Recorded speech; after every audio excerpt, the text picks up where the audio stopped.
Jadi kita lanjut dulu, kita beranjak ini ke Qatar ya. Qatar ini adalah bagian penting dari Timur Tengah dan itu salah satu negara yang inovasinya sangat banyak ya. Saya berkali-kali ke sana dalam konteks pendidikan ya. Mereka punya agenda tahunan yang besar. Pak Saryan Tampo ini adalah tokoh kita, tokoh di perminyakan di Qatar, Qatar Gas dan Qatar Petroleum, yang juga saya lihat sangat cinta dengan Sumatera Barat dan dia menjadi motor dari beberapa WA Group ya, WA Group yang mengurus pertanian, mengurus UMKM, mengurus industri kreatif. Karena itu kita persilakan pada Pak Saryan Tampo. Kami persilakan, Pak. Assalamualaikum warahmatullahi wabarakatuh. Waalaikumsalam warahmatullahi wabarakatuh. Terima kasih Pak Profesor Fasli Jalal dan Pak Burmalis yang sudah memasukkan saya ke forum ini untuk berbagi pengalaman. Selamat pagi Bapak-bapak, Ibu-ibu sekalian. Maaf di sini pagi di Doha ya. Kebetulan di sini ada teman saya, teman waktu SMA Pak Irman Gusman. Putrinya juga dalam forum ini. Saya berasal dari Padang, Sumatera Barat ya, besar di Sumatera Barat, kampung Batu Sangkar. Dan nama saya itu Tampo, itu nama sungai. Saya lahir di pinggir sungai Batang Tampo di Lintau dulu. Jadi itu orang nyangka saya orang Batak, tapi bukan, itulah nama tempat lahir itu. Sebenarnya tidak banyak yang mau saya sampaikan, tapi saya coba menyampaikan pengalaman kerja di Qatar selama 20 tahun sebagai tenaga oil and gas, khususnya di kilang LNG, pencairan gas alam atau liquefied natural gas. Dulu kami ke Qatar tuh sebenarnya diminta oleh Qatar Petroleum, yaitu state company dari Qatar, untuk bekerja di sana, membantu mengoperasikan kilang LNG mereka. Kilang mereka waktu itu baru selesai dibangun, tapi kesulitan mencari tenaga skill di bidang LNG ini, sehingga mereka datang ke Arun. Ya, karena LNG ini operasionalnya cukup high tech gitu, jadi orangnya khusus gitu, terutama dari operasional. Awalnya kami tidak berminat ke sana karena berbagai macam hal ya, alamnya yang kurang bersahabat, ya, temperaturnya kalau musim panas itu bisa 45 sampai 50 degree Celcius itu. Kemudian padang pasir saja isinya. Terus bagi karyawan Arun dulu ya, gaji itu nggak beda jauh dengan Qatar Gas. Karena waktu itu dolar masih 2.500. Dan yang berikutnya karena Qatar itu jauh, jadi kami agak gampang juga merantau pergi kerja jauh itu. 9 jam flight dari Jakarta ke Doha itu. Dan waktu itu Arun sedang bergerak mencapai produksi puncaknya waktu itu, di mana Arun dan Bontang bersama-sama produsen terbesar di dunia waktu itu. Tahun 2000-an, ini jadi milestone juga waktu itu, hingga membanggakan kita sebagai orang Indonesia waktu itu. Kemudian keadaan berbalik, karena tahun 98 terjadi krisis moneter, Pak.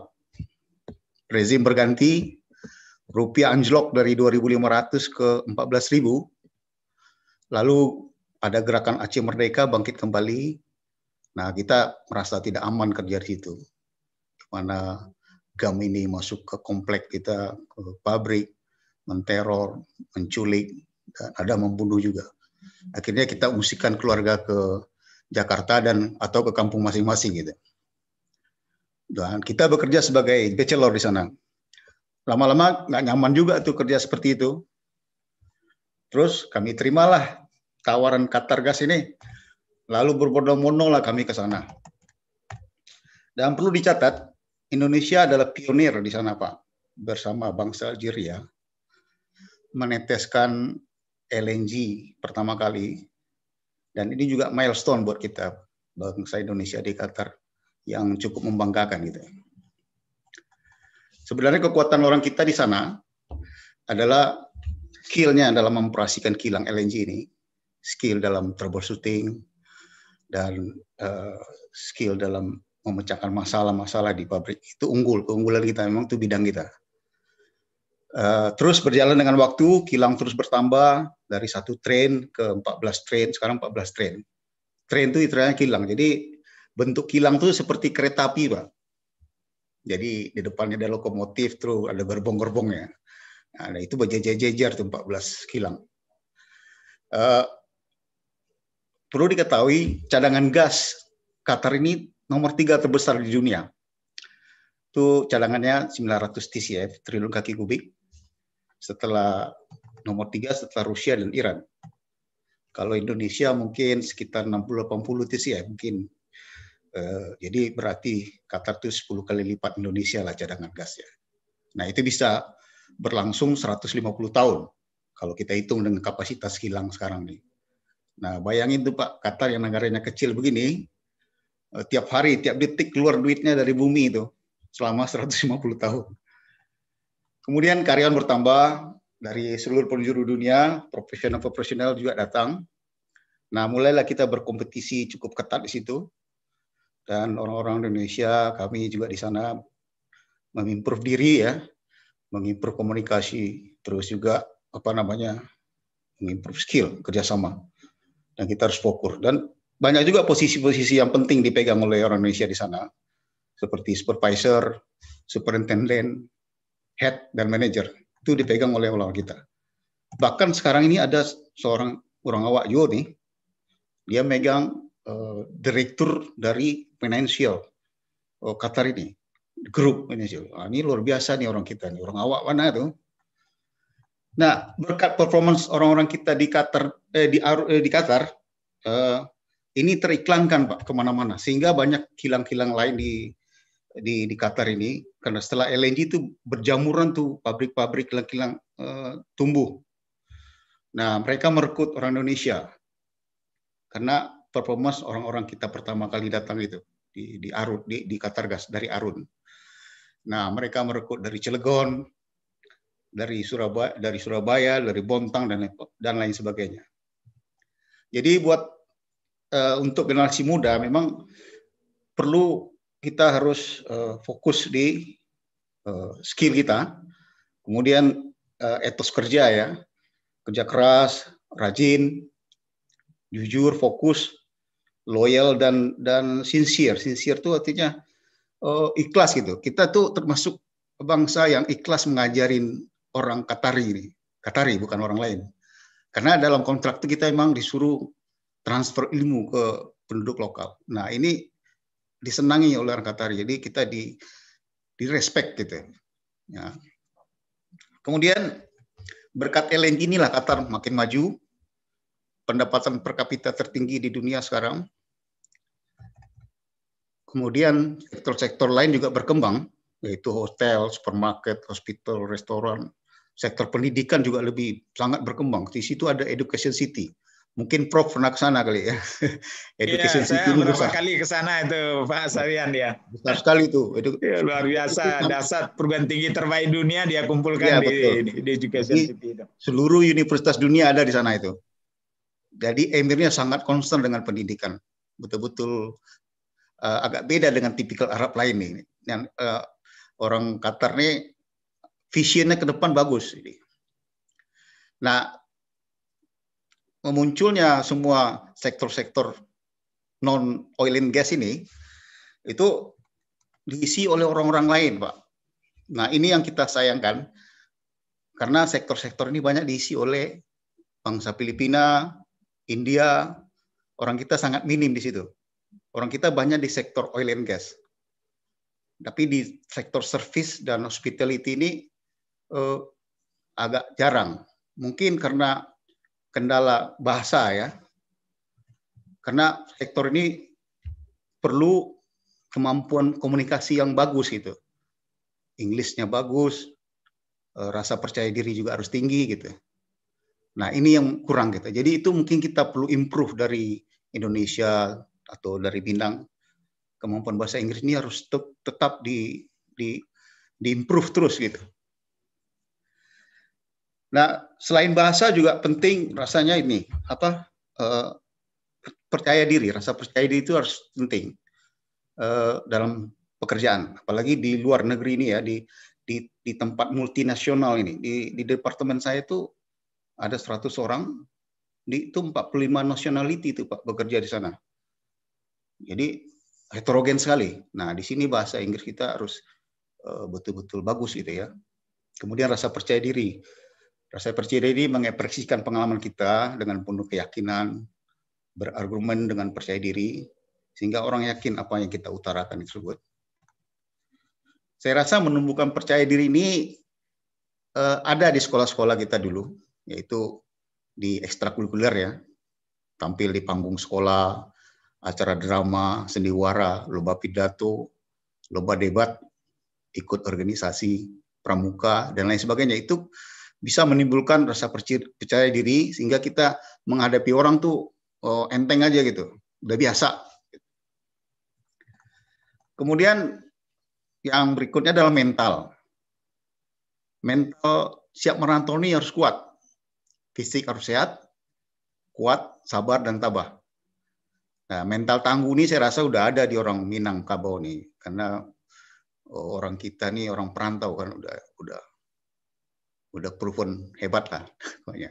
Tapi ada satu hal di sini yang sangat penting, yaitu soal kesehatan. Di Qatar nih kesehatan sangat diperhatikan. Jadi walaupun kita punya skill bagus, pengalaman bagus, terus sudah diterima, ini saya punya pengalaman sendiri nih. Saya merekrut orang Indonesia satu, kebetulan di grup saya ini, saya lead-nya, ada berapa orang Indonesia, 3 orang salah. Terus saya undang satu lagi, bagus orangnya. Jadi skill-nya bagus, bahasanya bagus, kemudian cara komunikasi juga bagus. Sudah di-accept oleh semua manajer. Tapi pas waktu tes kesehatan, ada flek di paru-parunya itu kecil. Nah, itu ditanya lagi, kenapa kamu kok bisa lulus di Indonesia? Rupanya itu bawaan dari kecil, udah ada rekomendasi. Tapi itu nggak diterima, dikatakan. Terpaksa dia balik, Pak. Waduh, saya sedih sekali itu. Untung dia bisa kerja lagi di Indonesia.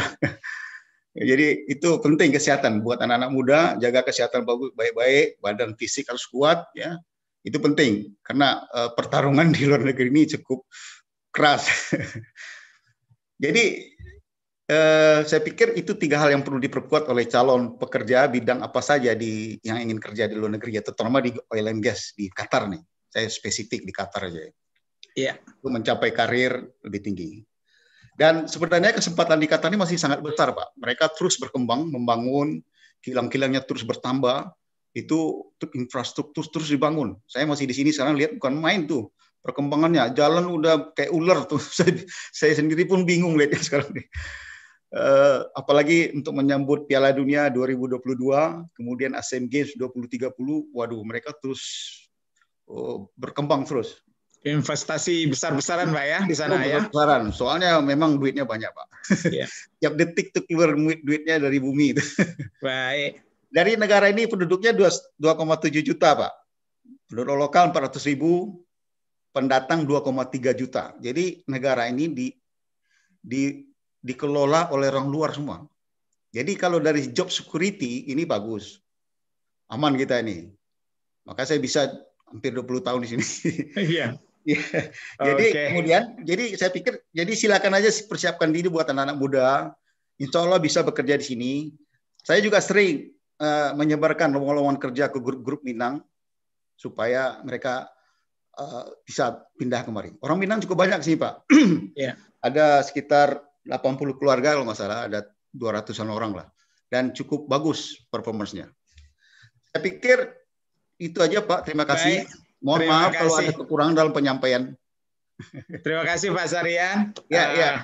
Luar biasa pengalaman beliau ya. Mudah-mudahan membawa gerbong lagi. Jadi kalau tadi kilang gas tadi pakai gerbong dan tren. Ya, lokomotifnya. Nah, lokomotifnya Pak Sarian nanti mudah-mudahan gerbongnya itu pensiun mengikuti ya, insya Allah ya. Tapi generasi muda banyak di sini. Langsung Pak Sarian Tampo.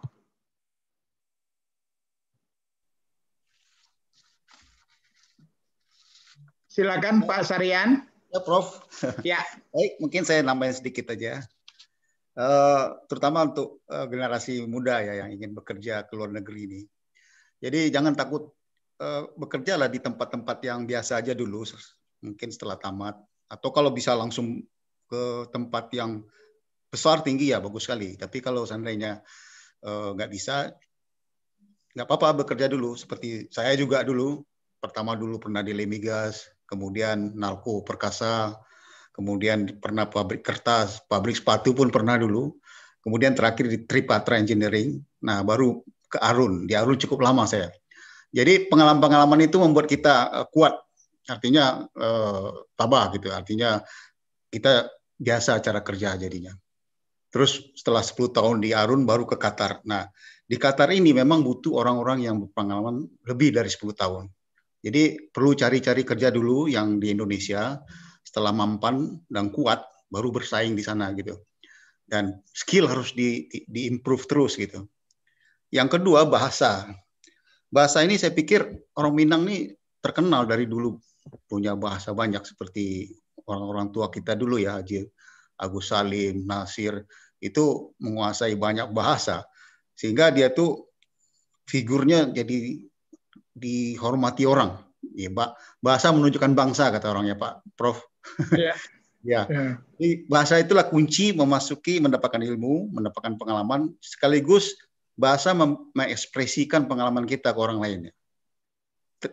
Kalau bahasa udah mahir, biasa confident kita tuh agak tinggi gitu. Nah, itu untuk anak-anak muda atau adik-adik semua yang mau bekerja di luar negeri. Bukan saja di luar negeri, nanti di Indonesia seperti itu juga, karena kita kan udah global ini. Orang asing masuk ke tempat kita. Kalau lebih banyak bahasanya lebih bagus. Misal bahasa Arab bisa, atau bahasa Cina juga bisa, tuh bagus sekali. Prof kan dulu ngajar bahasa Cina ya, Prof.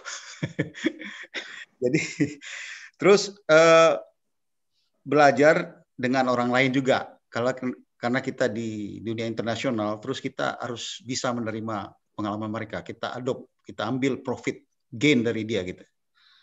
Yang terakhir kita harus jalin network. Nah, seperti saya sekarang terus jalin network ke Qatar, orang Qatarinya ada banyak. Terus ada keluarga raja juga, saya network juga. Orang bule-bule yang udah pensiun, saya tetap jaga hubungan gitu. Karena dari network mereka ini nanti akan gampang gitu Pak, memasuki akses gitu. Nah, saya pikir itu aja Pak, closing saya. Baik. Terima kasih. Terima kasih Pak Saryan Tampo.